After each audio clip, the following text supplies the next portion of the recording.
Այնուամենայնիվ կարծեք թե սայնը տեղից չի շարժվում, իրադրության մասին ոչ մի խոսք։ Ձեր արձագանքը։ Ուզում եմ հիշեցնել, որ 2019 թվականի հունվարյան հենց այս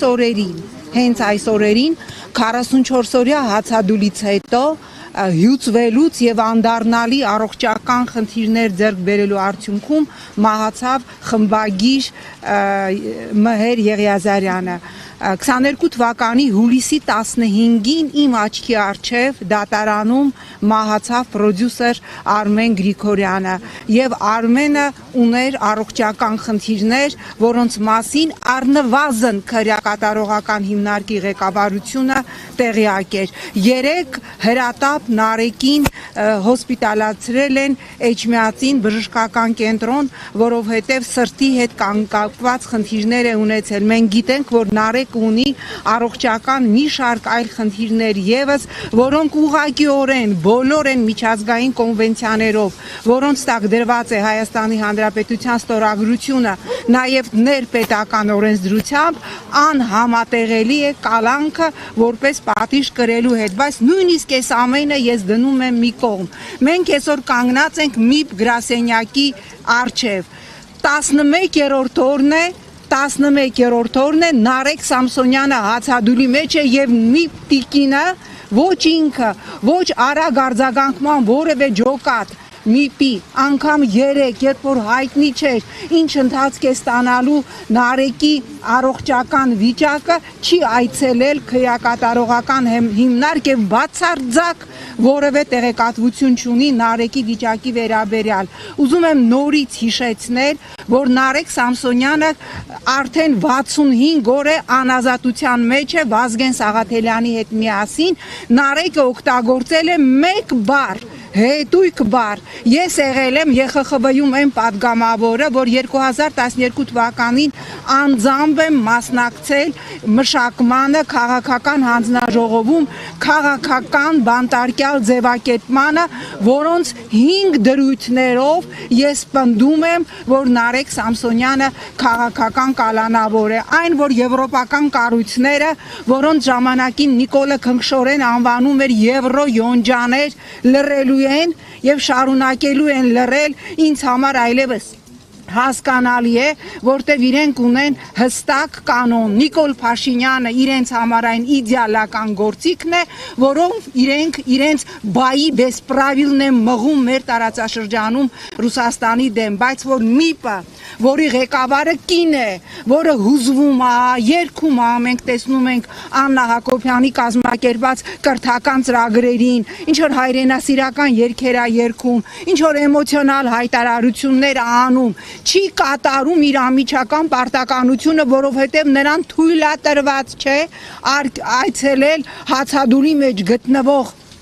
մեդիա գործչին, սա արդեն, ինչ ասեմ, ոչ միայն իր ստանձնած պարտավորության են երթումը, որ տվել է այս տիկինը ազգային ժողովում, ստանձնելով օմբուդսմանի պարտավորությունը, այլ նաև գիտեք, սա բարոյական կարմիր գծեր է, որ սրանք քացի տալով ուրեմն ջնջում են։ Բնականաբար ես դիմել եմ Եվրոպայի խորհրդի մոնիտորինգի հանձնաժողովին, դիմել եմ Եվրոպայի խորհրդի Հայաստանի հարցով համազեկուցողներին, որոնք եթե նախկին իշխանության ժամանակ այսպիսի բան լիներ, Սվիտալսկին հիմա այստեղ պարկած կլներ, այստեղ, բայց մենք տեսնում ենք, որ Եվրոպական միության դեսպանը, Հայաստանում հավատարմագրված եվրոպական դեսպանությունները քար լռություն են պաշտպանում։ Դիմել եմ նաև իմ մնացած գործընկերներին Եվրոպայի խորհրդի խորհրդարանական վեհաժողովի բոլոր քաղաքական հանձնաժողովների։ Մենք տեսնում ենք ընդհանրեն արձանագրում շնորհակալություն եւ տեսնում ենք քար լռություն։ Իսկ բաց off record հանդիպումների ժամանակ նրանք ասում են, մենք տեսնում ենք ինչ է կատարվում Հայաստանում, բայց մենք չենք կարող արձագանքել, որովհետեւ այստեղ աշխարհաքաղաքական խնդիրներ են։ Նարեկի վիճակը իսկապես ամեն րոպե կարող է դառնալ ծայրահեղ, ամեն րոպե կարող է դառնալ անդառնալի։ Ես կրկնում եմ, հացադուլի արդյունքում մահացավ խմբագիր Մհեր Եղիազարյանը։ Իմ աչքի առջև մահացավ Արմեն Գրիգորյանը, պրոդյուսեր։ Վերջերս ես հերթական քաղաքական դատավարությանն էի այն դատարանում, որտեղ իմ աչքի առջև մահացավ Արմեն Գրիգորյանը, այդպես հա դատարանի աշխատակիցներից մեկը ասեց, գիտեք, ես բան ունեմ ձեզ հանձնելու, որը 22 թվականից պահել եմ, ես չպատկերացրեցի ինչի մասին է խոսքը եւ բերեց իմ սև հովարը, այն հովարը, որով մենք այդ 50 վայրկյանում Արմենի ողջությունից միջև վաղ 50 վայրկյանում Արմենին հով էինք անում, մտածելով, որ պարզապես շոկ է եւ ինձ վերադարձրեց այդ վատ օրվա ինձ համար շատ ծանր խորհրդանիշը։ Ես կոչ եմ անում միջազգային բոլոր կառույցներին, անկախ նրանից, որ Նիկոլը այո ձեր տղեն է, որ դուք ձեր մարդաբոյը Ռուսաստանի հետ շարունակում եք լուծել Հայաստանում մարդու իրավունքների խոսքի ազատության հաշվին,